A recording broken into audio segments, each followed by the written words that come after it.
Hey there, everybody. This is Gears of the Dead. I'm bringing you some DLC Quest, which is a sorry about that, an indie game, which I actually taken a real liking to. I've actually beaten it a few times, so I'm trying to do like a speed run of this.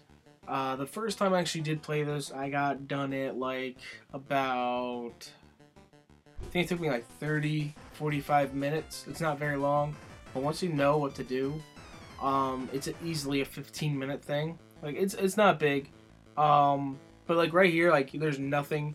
There's actually no sound. There's no movement. There's no nothing. It's showing how like ridiculous DLC can be. I mean, of course, there's not gonna be a real movement pack where it finally gives you the ability to move left and right, where that would be incredibly stupid, and I don't see anybody actually doing that.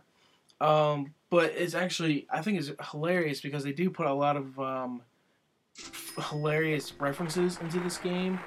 Like, I'll talk about it more when I actually get to it. But like, there is like some not no, there is a lot of ridiculous DLC out there. But I'm actually one of the people out there that will actually get it. Like when Persona 4 Arena came out, there was a DLC for just different colors, and that does sound like a really stupid thing to buy. But of course, I'm gonna go out and buy that because I don't know. I like to have everything. I mean, I'm not the type of person that go out and do like the Assassin's Creed 3 thing, where there's DLC to buy like every ability, every outfit, and everything. Like that is really stupid. But like, it's sometimes it does get a little weird. This part is actually really cool because it has a little cloud guy. At least I think that's Cloud. But I think it's really cool because they put something in there that looks like it's totally different. And I like when games are a little bit different because it opens up like a bigger range for people. Like, once I told somebody that there was like a Cloud-like character in this game, that they actually started playing this and started enjoying it a lot. So I thought it was really cool. And you know, it's one of those games that just gets your mind off of stuff, and it's totally fun. I'm also the type that, like, I know this is actually going out of my way to get those coins because I could just come back later and get them. But I really like if it's right there, I'm gonna go for it. But like this game, I don't know who actually made it, but like they have a website and stuff that they actually put in there. But it's really cool. Like the idea, like it does feel like an older game, which is really cool because all you do is like jump, collect coins and stuff like that, which is fun because when I first played this, it kind of felt good because I remember back in my Mario days where all I would want to do is just collect all the gold coins that I could. So it was a good feeling when I actually started playing this, and it's a very interesting concept because they're trying to like scope out how stupid stuff can be, and but like they also have like crazy dialogue. Like this guy's like, right now I'm not relevant, but later on I will be. But yeah. And like right there, map pack stuff. I actually do like map packs because it does add a lot, but sometimes they do get ridiculous. Like with Call of Duty, they have like maybe 4 or 5 map packs come out. Like Halo did pretty well. They only have 3 map packs normally come out, and but like sometimes they can go out of their way to just get crazy annoying. But it's still a lot of fun trying out different stuff. Like, God, I had what I was gonna say. Different. I don't even know. But like anyway, like right here, they're actually showing how like ridiculous some pre-order stuff can be. Like this, like the only way to get past this Cloud-like character is to get this certain DLC. And he's like, wait, is that what you get for pre-ordering the game? It's like, yeah, man. And it's like, oh, can I have it if you don't go away from me? It's like, oh, I will. And like this one's my friend. His name. This is a filler NPC, right? And his name, get this, is Phil. All right. Just let this soak in for a bit. But like, I like what people are doing because they're doing like more 8-bit or like pixelated more games like these, like, and just like stuff like Minecraft. Like they actually came out with recently with Pokemon 3D, which is like Pokemon Silver and Gold, but they made it into a 3D game, which I think is freaking awesome. But it's only for PC, which drives me nuts because I'm on Mac. So like, it just kind of gets at me because that's actually my favorite one. I don't think it's finished yet, but like when it does get finished, I bet it's gonna be freaking great. But it's definitely something to look forward to. But yeah, it's like stuff like that is really cool, and I'm glad there are actually people out there that take time out of their day to do stuff like this. And like the Pokemon I was talking about is actually like a free download, which it's really cool. Like you don't see like games like that being really free, unless you like get the ROM or something. But like it's a good change of pace because it's like there's people out there making these awesome games, and sometimes they're actually free and stuff like that. So like and they're actually fun. So it's like it's really cool to see stuff like that coming out. So like it makes you feel like stuff like there's still hope in the world for for people. But like lately, stuff has been like really hard, and like I don't know, I haven't been putting videos up at all, and I feel bad about that. Like I actually started this video like weeks ago, but like stuff happens to the point to where people get depressed, and I don't want to put that all on you. So I just like stopped making videos for the longest time. I let Matt take over, and I kind of forgot what actually made me happy, which was playing these games and enjoying them, and like just hanging out with friends and stuff, and like it's a good feeling when you actually have fun, like when you just take time out of your day, forget everything that gets to you, and you just don't let it bug you, and it's a really good feeling. But like this game is like, I don't know if I talked about it. I'm just like finishing off. Like I'm just continuing from where I last spoke.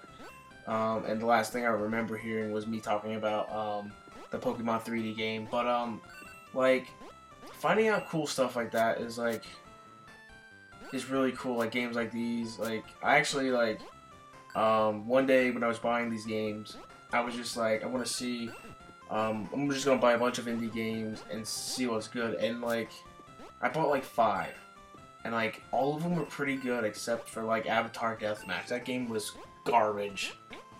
They could have done so much more with that game, but they just didn't. Like, they could have added like special moves. Like could have made like a class for your character and stuff like that. But like, they didn't put enough time. Like somebody made a Penny Arcade game. I don't know if it's it doesn't seem like it's an official one, but like it felt like when I was playing it, it felt like I was playing Final Fantasy, like the old ones, and it was a good feeling. Like I was like, this is how games used to feel like, and this is how it still should feel like. It's still very, very good. Like it feels good to play, and you're like, why doesn't anyone else do this nowadays? It's like it confuses you. You're like, what's going on? But like, I keep saying like, I'm sorry. It's like it's a bad habit. But I was about to say like again. This game I like because it has like those good nostalgic feelings. It's pixelated. It's not 8-bit. You can tell it's not 8-bit. They'll try to play it off as an 8-bit game, but you can tell it's not 8-bit. But it's pixelated. It has the like little 8-bit type music in the background. It has like just one like a simple objective, but it has a lot of potential. I was really hoping that this game was going to be a little bit longer, and I didn't beat it in a 14-minute and 45-second go, but like it was still a very good game. Like games that like should be good, like Final Fantasy 13, are garbage, and like it's like you don't know who to blame for what's going on with video games nowadays, because some of them are just like you wouldn't even like pay for it. Why would you want to put like maybe like more or less, like when it comes to me, I'll buy Final Fantasy 13 once it gets down to like $15, because that's how I feel a game like that should be. It has fantastic graphics, but the gameplay is terrible. But like with me, gameplay is the most important thing when it comes to a video game. Like I don't like graphics are great. Don't get me wrong. I like a clear picture, but like the graphics in this game aren't very good at all. But like they just feel like they're crystal clear and stuff like that, and it just feels really good. Like I couldn't believe how much. Like, it seems like they put like a good amount of time into this game. So like. And that's another thing, like putting a good amount of time in. Like, I remember Fez was supposed to come out like when it was first announced, it was supposed to come out like that year, and then it just kept getting pushed back and pushed back. But now that it's actually out, people are like, man, this game was like totally worth the wait. But people were like, screw you, blah blah blah. Why don't we have this game yet? And like, they didn't have many people working on it, so like, give them a freaking break. It's gonna take like for a good game. It'll take time. Like I remember when I got my Xbox, I had Elder Scrolls Oblivion, and that game took up my whole life, and I didn't mind because it was fun. It had a bunch of stuff that you could do, but like if I try to go back to that now after I played Skyrim, it's like I don't want to touch it now because I could do a lot more in Skyrim, but like they've had trouble with Skyrim, like how the DLC won't actually, like, it messes up on the PS3, so they don't want to release it until they actually have a working thing. Like the Dragonborn DLC will actually come out for for PS3, which is good because I actually enjoyed that DLC a lot. That's probably my favorite DLC right now on Skyrim. But like they could like. I don't know why it's been like a good 6 months, 7 months since Dawnguard came out, and it's still not on PS3. But like, I understand it will take time. That's why I'm like cool with it. But I have an Xbox, so I already had it. But I feel bad because a lot of my friends have it on PS3, and they'll never get to like have the great feelings that I had when playing this. Like I loved being able to summon a horse whenever I wanted, which was freaking fantastic. But like I feel like I'm more of a ranting now. Like I shouldn't be ranting, but I am ranting anyway. But like a good thing about this game, I know I'm just like cutting myself off here, but like in like this gun DLC that we just bought, it was like here it's totally necessary, and you know, it won't overpower you, blah blah blah, and like stuff like that. Like I'll definitely buy those DLCs, but I do agree that it takes the fun out of it. Right now what I'm doing is like I just bought the last DLC, which is like getting the real ending. Now I think like I'll let the ending play and then I'll talk what I think. But like I think there's two different endings in this game. And I didn't really think about that until I beat it after I beat it this time. But like this was actually a very fun game. It was very like it felt like old version, like an old I am tripping over my own words. Like old platforming, which was fun. And that armor, I just realized, is the same exact one from Oblivion. So that is a fantastic Easter egg. But the video is coming to an end. Thank you for watching. Please like, comment, subscribe. And I think if you don't get the armor, that's the real ending. But thank you again for watching. You guys have a great day. And please like, comment, subscribe. Bye-bye.